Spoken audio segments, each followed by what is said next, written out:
D block element से जो important question जो 2021 में पूछा है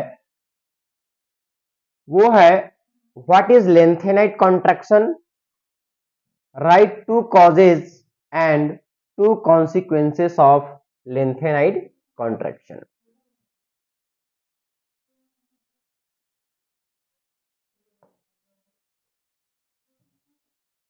ठीक है, तो इस क्वेश्चन को 2021 में सीजी बोर्ड पूछा है। इसका पैटर्न था 1+2+2, 5 मार्क्स का क्वेश्चन है। 1 मार्क्स में हमको लेंथेनाइट कॉन्ट्रैक्शन क्या है ये बताना है, 2 मार्क्स में उसका कॉजेज बताना है और 2 मार्क्स में कॉन्सिक्वेंसेस बताना है। ठीक है, लेंथेनाइट कॉन्ट्रैक्शन क्या होता है, इसके कॉज और कॉन्सिक्वेंसेस।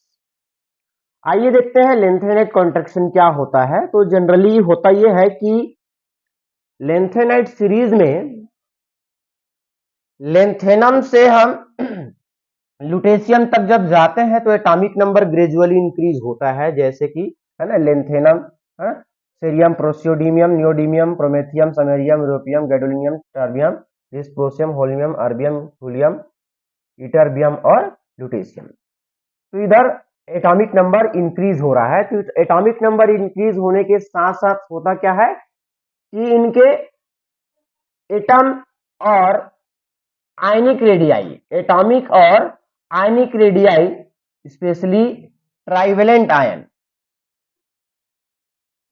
वो जो है ग्रेजुअली क्या होते जाता है, डिक्रीज होते जाता है। और इस एटॉमिक और आयनिक रेडियाई में डिक्रीज को ही हम लेंथेनाइड कॉन्ट्रैक्शन कहते हैं, है ना। लिखा हुआ है in lanthanide series there is a regular decrease in the atomic as well as ionic radii of trivalent ion as the atomic number increases from cerium to lutetium. This decrease in size of atom and ion is known as lanthanide contraction. तो सीधी सी बात हम कह सकते हैं कि जैसे जैसे lanthanum से हम लुटेशियम तक जाते हैं तो एटॉमिक नंबर में वृद्धि के साथ साथ इनके आयनिक और एटॉमिक रेडियाई डिक्रीज होते जाता है। तो इस आयनिक और एटॉमिक रेडियाई में जो डिक्रीमेंट हो रहा है उसको हम लेंथेनाइड कॉन्ट्रैक्शन कहते हैं। कॉन्ट्रैक्शन का मतलब ही होता है ना, सिकुड़ जाना। ठीक है, तो उसका रेडियाई क्या हो रहा है, सिकुड़ जा रहा है। Although the atomic radii shows some irregularities, but ionic radii decreases steadily from lanthanum to lutetium. However, the decrease is very small. इसका मतलब ये है कि हम एटॉमिक रेडियाई की बात करते हैं तो ये इसमें किसी प्रकार का रेगुलरिटी नहीं है। जैसे 169, 65, 64, 64, फिर यहाँ पर 84 हो गया, 85 हो गया, फिर 166, फिर 85 हो गया। तो इसके एटॉमिक रेडियाई में किसी प्रकार का रेगुलरिटी नहीं है। लेकिन हम बात करें इसके आयनिक रेडियाई का तो ये क्या है, स्टीडली डिक्रीज हो रहा है। 103, 102, 99, 98, 97, 95, 94, 93, 92, 91, 90, 89, 88, 86, 86, इस तरीके से। हालांकि इसके बीच का जो अंतर है वो बहुत कम है, वही लिखा है however the decrease is very small. ठीक है, तो आपको एग्जाम में इस प्रकार का आपको डाटा देने की जरूरत नहीं है, ये सिर्फ प्रूफ करने के लिए है। ठीक है, 1 मार्क्स में आएगा तो सिर्फ आपको लिखना है कि लेंथेनाइड कॉन्ट्रैक्शन क्या है, उसको एक्सप्लेन करना 2 लाइन में। ठीक है, चलिए उसके बाद हमको बताना क्या है, कॉजेस, लेंथेनाइड कॉन्ट्रैक्शन के कॉजेस क्या हैं, आइए देखते हैं। नेक्स्ट है causes of lanthanide contraction. The lanthanide contraction is caused by, first one is effective nuclear charge and poor shielding of 4f orbital. Lanthanide contraction जो है इन्हीं 2 वजहों से होता है, एक तो इफेक्टिव न्यूक्लियर चार्ज की वजह से और एक है poor shielding of 4f orbital की वजह से। So as we move from one element to the next in the lanthanide series, the nuclear charge, that is atomic number, increases by 1 unit and the addition of 1 electron occurs at the same time in 4f energy cell.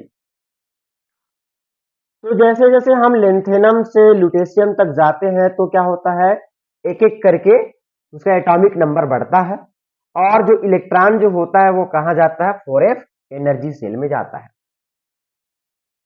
But due to diffused shape and poor shielding power of 4f orbital, it does not shield 5s and 5p orbital properly from the nuclear charge. तो जैसे जैसे atomic number बढ़ता है तो nucleus में क्या जा रहा है, प्रोटॉन जा रहा है, तो न्यूक्लियस का क्या होगा, इफेक्टिव न्यूक्लियर चार्ज बढ़ता है. इफेक्टिव न्यूक्लियर चार्ज तो बढ़ रहा है और साथ ही साथ हो क्या रहा है कि 4f ऑर्बिटल का जो शील्डिंग पावर है वो बहुत ही वीक है, मतलब न्यूक्लियस के पावर को रोक नहीं पा रहा है. तो न्यूक्लियस का पावर कहां जाएगा, जो बाहरी ऑर्बिटल है वहां चले जाएगी. न्यूक्लियस का जो पावर है वो बाहरी ऑर्बिटल तक चले जाएगा. तो बाह्यतम ऑर्बिटल को क्या करेगा, न्यूक्लियस जो है पॉजिटिव चार्ज जो है, इस बाहरी ऑर्बिटल में क्या इलेक्ट्रॉन है और इधर न्यूक्लियस में क्या प्रोटॉन है, तो आउटर ऑर्बिटल को अपनी ओर खींचने लग जाता है. तो इसके वजह से this result in the valence orbital being held closer to the nucleus. फिर उसके वजह से क्या होता है, ये जो ऑर्बिटल है वो इस न्यूक्लियस के क्लोज आ जाता है, causing the atomic radii to be smaller than expected. तो जैसा होना चाहिए था उससे क्या हो जाता है, छोटा हो जाता है, कॉन्ट्रैक्ट हो जाता है. ठीक है, चलिए आगे देखते हैं इसके क्या क्या कॉन्सिक्वेंसेस है. लेंथेनाइट कॉन्ट्रैक्शन के क्या क्या कॉन्सिक्वेंसेस है, आइए देखते हैं लेंथेनाइट कॉन्ट्रैक्शन के क्या क्या कॉन्सिक्वेंसेस बन रहे हैं. तो पहला कॉन्सिक्वेंसेस है difficulty in separation of lanthanide. तो चूंकि क्या हो रहा है, लेंथेनाइट कॉन्ट्रैक्शन की वजह से इसमें जो साइज में जो रेडियाई में जो चेंजेस आ रहा है वो बहुत लिटिल है, बहुत छोटा है, जिसके वजह से इसका केमिकल प्रॉपर्टी क्या हो जाता है, सिमिलर हो जाता है. और सिमिलर केमिकल प्रॉपर्टी की वजह से इसको सेपरेट करना थोड़ा सा कठिन हो जाता है. ये इसका पहला कॉन्सिक्वेंसेस है. दूसरा कॉन्सिक्वेंसेस की बात करें तो वो है decrease the basic strength of hydroxide. तो इसके जो हाइड्रोक्साइड हैं इनके बेसिक स्ट्रेंथ पर क्या प्रभाव पड़ रहा है लेंथेनाइट कॉन्ट्रैक्शन की वजह से. तो जैसे कि हमने जाना कि लेंथेनम से लुटेशियम तक जब आते हैं तो इसका साइज क्या हो रहा है, डिक्रीज हो रहा है. ठीक है, तो जैसे जैसे साइज डिक्रीज होता है तो उसका कोवेलेंट कैरेक्टर क्या हो जाता है, इंक्रीज हो जाता है. किसका, मेटल और हाइड्रोक्साइड के बीच जो बॉन्ड बन रहा है, ये मेटल और ये हाइड्रोक्साइड, ये मेटल और ये हाइड्रोक्साइड, इसके बीच जो बॉन्ड बन रहा है उसका कोवेलेंट कैरेक्टर क्या हो रहा है, इंक्रीज हो रहा है. और जैसे जैसे कोवेलेंट कैरेक्टर इंक्रीज होता है मेटल हाइड्रोक्साइड का बेसिक स्ट्रेंथ डिक्रीज होने लगता है. इसीलिए ये लेंथेनम हाइड्रोक्साइड सबसे ज्यादा मोस्ट बेसिक है, मोस्ट बेसिक है, और ये ल्यूटेशियम हाइड्रोक्साइड जो है लीस्ट बेसिक है. ठीक है, तो इस तरीके से आपको दो कॉन्सिक्वेंसेस लिखना है. ठीक है, तो सबसे पहले आप 2 से 3 लाइन में लेंथेनाइट कॉन्ट्रैक्शन क्या होता है बताइएगा, उसके बाद इसके क्या कारण क्या है ये लिखिएगा. 2 कारण, तो पहला कारण हमने बताया क्या, इफेक्टिव न्यूक्लियर चार्ज, और दूसरा कारण हमने बताया क्या, weak shielding power of 4f orbital. उसके बाद आपको 2 कॉन्सिक्वेंसेस लिखना है ना, जैसे कि पहला difficulty in separation of lanthanide और दूसरा decreased basic strength of hydroxide.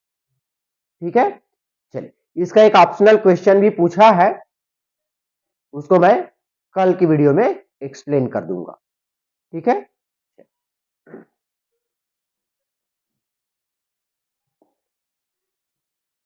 आप नोट्स बनाना चाहते हैं तो आप स्क्रीनशॉट ले सकते हैं. यह है question, what is lanthanide contraction, right 2 causes and 2 consequences of lanthanide contraction. ये इसका आंसर. आपको ये लिखने की जरूरत नहीं है, डाटा बताने की जरूरत नहीं है, ये सिर्फ प्रूफ के लिए है। फिर आपको बताना है कॉजेस ऑफ लेंथेनाइट कॉन्ट्रैक्शन, ये इतना आपको कॉज बताना है, ठीक है। उसके बाद इसका ये कॉन्सिक्वेंसेस, ठीक है।